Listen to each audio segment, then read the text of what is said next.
Welcome to this week's edition of the Monday Monologue by Skunky Designs.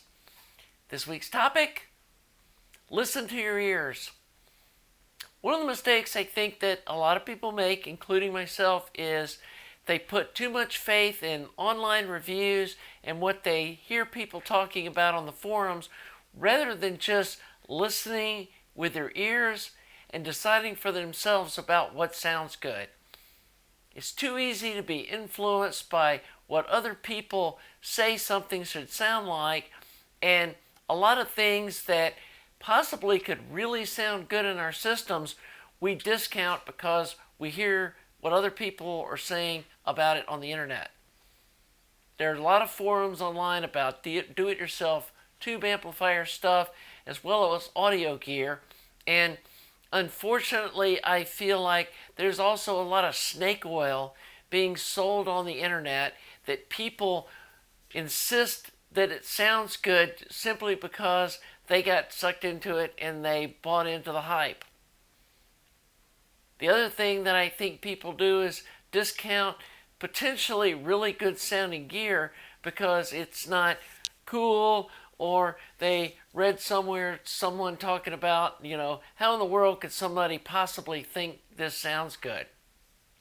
A good example of that are some speakers that I really like the sound of, the Klipsch RP600Ms.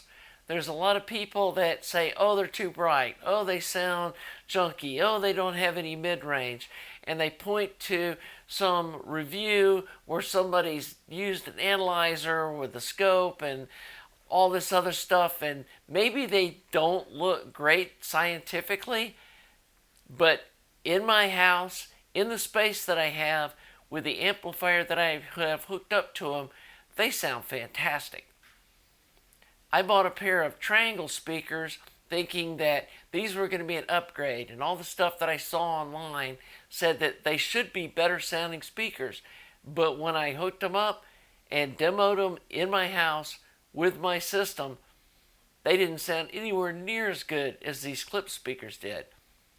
They didn't sound as good as my cheap little Klipsch Icon KB15s. And these are highly rated speakers. So just because something gets good reviews on the internet doesn't mean that it's going to sound good in your listening environment with your equipment. Plus, we all have different hearing, I believe, and we all have different tastes in music and how we want it to sound. So don't get sucked into the hype and don't believe everything you read on the internet. The same thing goes with tube rolling.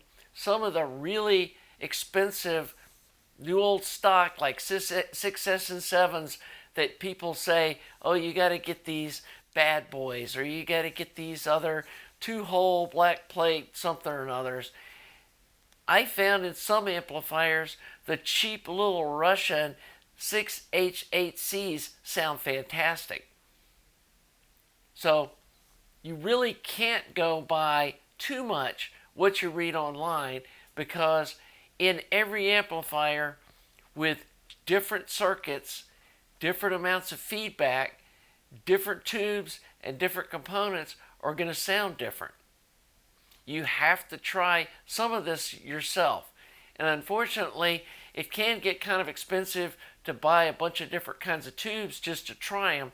But if you're not damaging the tubes, you should be able to turn around and sell them for at least close to what you paid for them.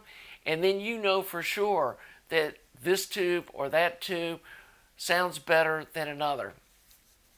The same thing holds true on these computer simulation spice things people are doing with circuits and claiming they found some holy grail of something or another because of the stuff that comes out of a computer simulation. A good example of that not being the case was the 6BM8 amp that I've been working on. I posted the schematic online. Bunch of people told me that, first of all, that I picked the wrong output transformer impedance, that it should be 7K, not 5K, And this one guy just argued back and forth and on about it.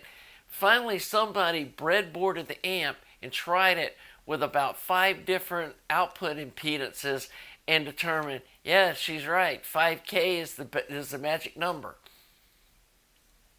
The other thing, someone loaded it up into Spice and they saw the same ringing that I saw in the square wave of the amp, and they started playing around with it and suggested I put a 10 PF cap across the shade feedback resistor.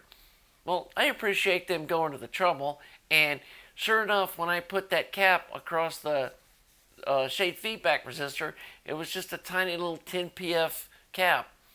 The ringing on my scope showed it went away too. Well, I hooked some speakers up to the amp, and it sounded like garbage. It sounded like the speakers were inside of a plastic bag. No way would anybody want to listen to it. But it looked great scientifically, both on the scope and in the computer simulation.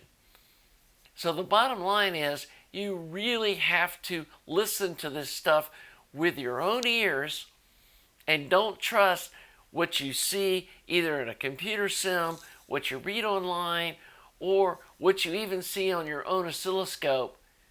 Always listen to it. And the final tip is, when you're doing modifications, trying to tune an amplifier, whether you're changing the operating points or trying something like bypassing a cathode resistor with different size capacitors, or maybe using an LED instead of a resistor with a cap, do one modification at a time and then put it back in your system and listen to it. Don't change multiple things, because it's easy to get lost, and then you don't know which one of the modifications worked and which one of them caused it to sound worse. So really, that's all I've got today for my Monday monologue. Hope you're enjoying my channel. Please subscribe, like the videos, and I'll see you next week for another episode of the Monday Monologue.